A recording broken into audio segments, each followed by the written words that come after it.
What's going on YouTube? Black Champ back with another WWE Raw review, and this is the 1 year anniversary of Raw on Netflix. So let's go ahead and get right into this here. So I'm going to go ahead and be straight up. I was kind of bored through this. Um, there were some great matches through this, but the crowd just definitely did not help with how boring this show felt. Great matches, but the crowd was they just did not feel that they were into it. So the show starts off with the women's tag team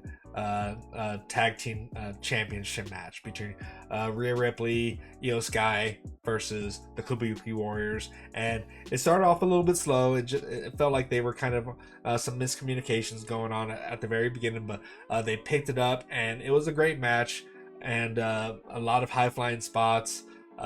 But Rhea Ripley and Io Sky ended up pinning the Kabuki Warriors to be the new women's tag team championship.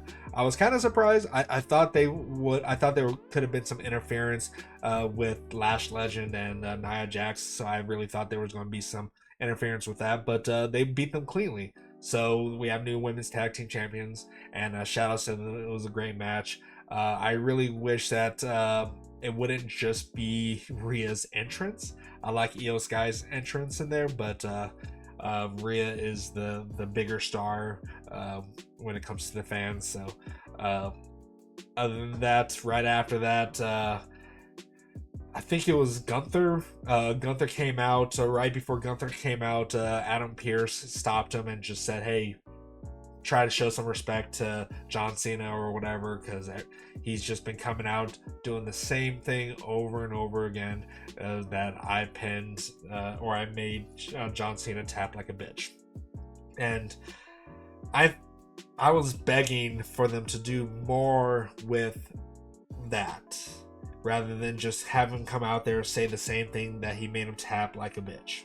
And because that, like, you can only go so far with that, and he hasn't been getting the nuclear heat that I thought he would be getting. It hasn't really felt like it's been there the whole time. Like, yes, he's getting booed, but that first time that he came out after beating John, there was a lot of heat going on him, but then it just kind of just died out. Like, yes, there's a standard boos because he's a heel and he beat John Cena.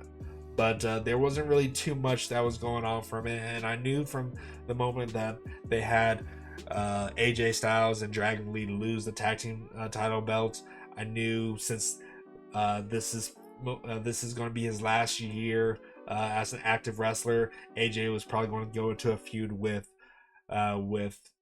Gunther and just kind of try to beat the respect into him. So it was a good back and forth. Actually, I liked the fact that Gunther was just interrupting AJ every time that he tried to talk, and so it was really good. And then AJ Styles kind of slapped him like a bitch, and yeah, it was a good promo. It was a good segment between them. So next week in Germany, they're going to have a match. So it should be a good one. I don't know how this is going to end. This is probably not going to be the last time that we see them go against each other, but it's going to be a good one, and hopefully, I know for sure that the Germany crowd is going to be really into this match, and I'm sure they're going to be really into the whole show itself.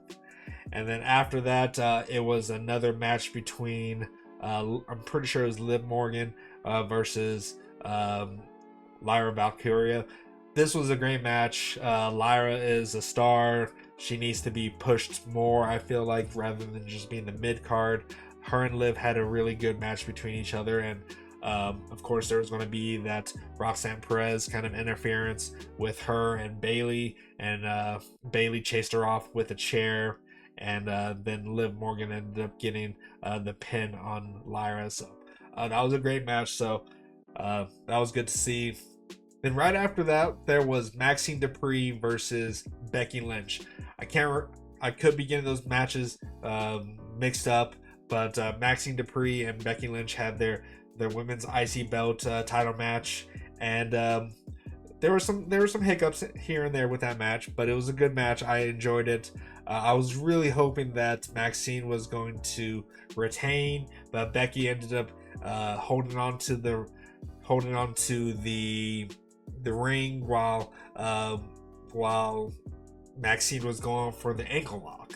So this was kind of trying to show that her inexperience and Becky Lynch's kind of veteranship got the best of Maxine. So while Maxine was going for the ankle lock, which she went for pretty much throughout the whole match, she ended up getting it locked in, and she got it.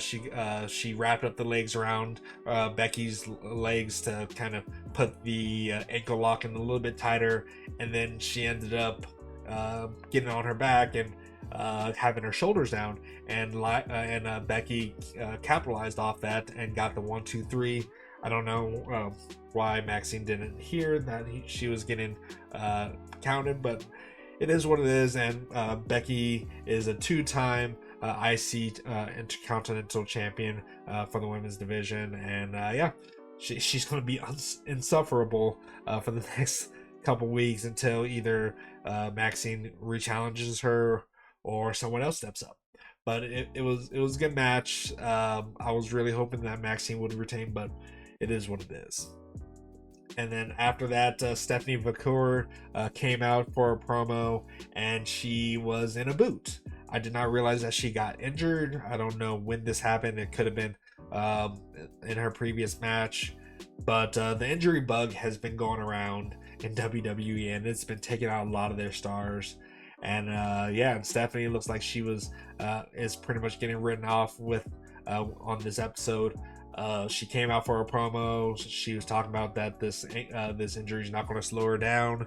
And then as she was getting ready to leave the ring, Raquel Rodriguez came in and attacked her from behind and was about to wrap a chair around her ankle and stomp on it. But actually, Adam Pearce came out and prevented it. So crisis averted, apparently. But then it goes back to a backstage segment where she's walking, she was limping, and then Raquel ended up coming out of nowhere and attacking her again and stomping on her legs. So they probably just wrote her off for right now, and hopefully this is not a long-term injury. So hopefully she does come back sooner than expected, because there's a lot of people that are out.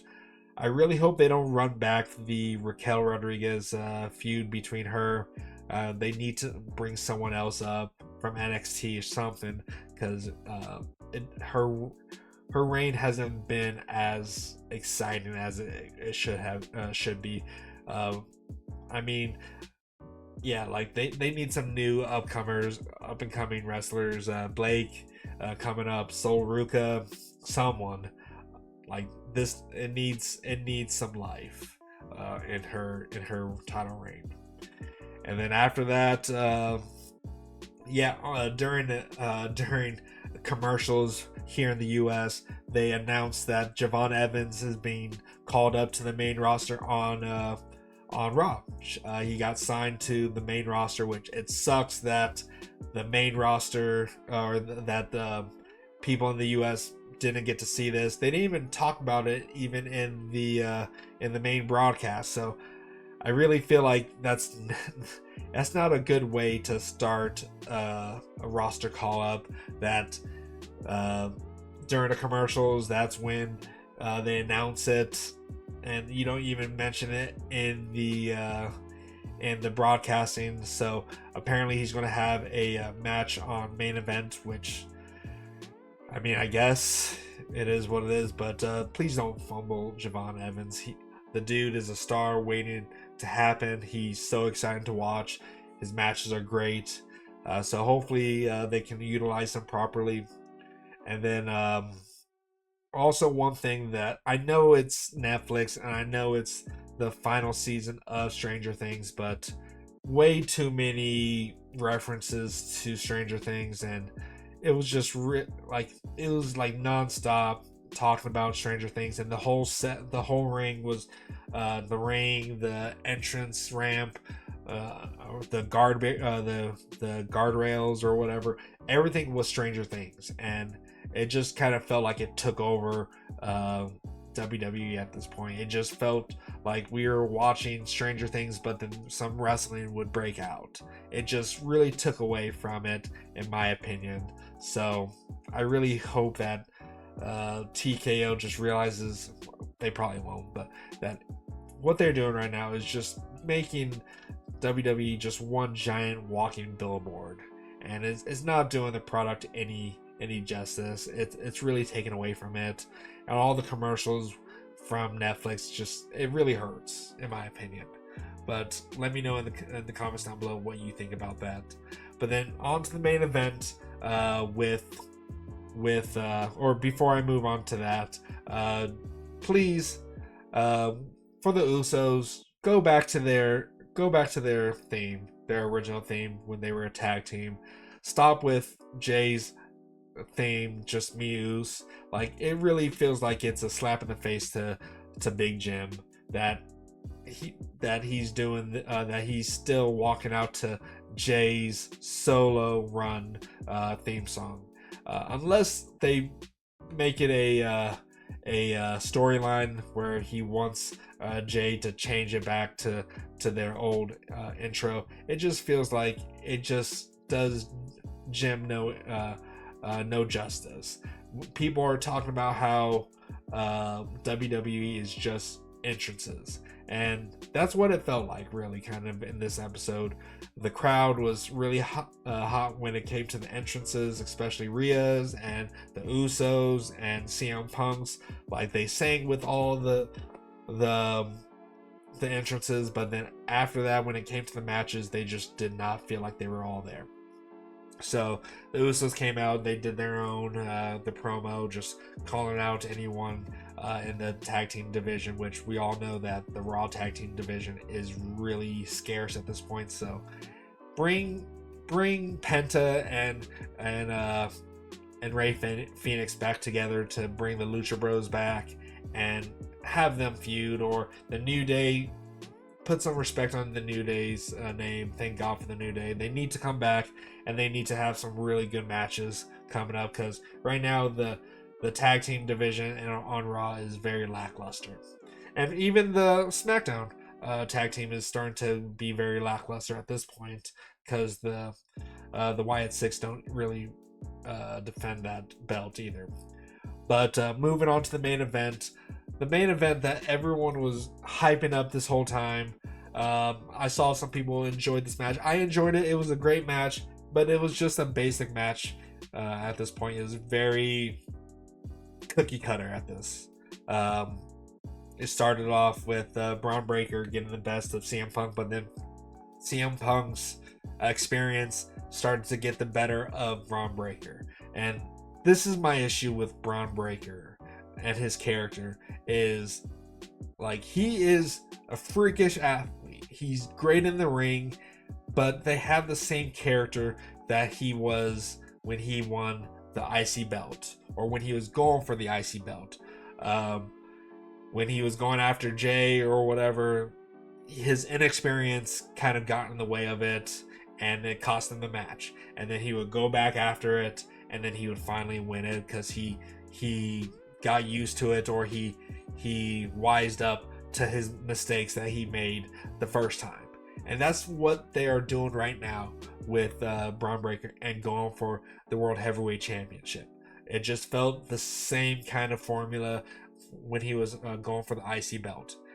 His inexperience cost him the match, but it was also very cookie cutter when it came to the outside interference with the Vision, with Logan Paul, Bronson Reed, Austin Theory, always getting involved with it, and then Paul Heyman, of course. I really thought Paul Heyman making this group with Seth, and now it's just Braun Breaker and everyone else. I thought he was supposed to push them over the edge of being a main eventer, and just kind of not having these kind of same mistakes that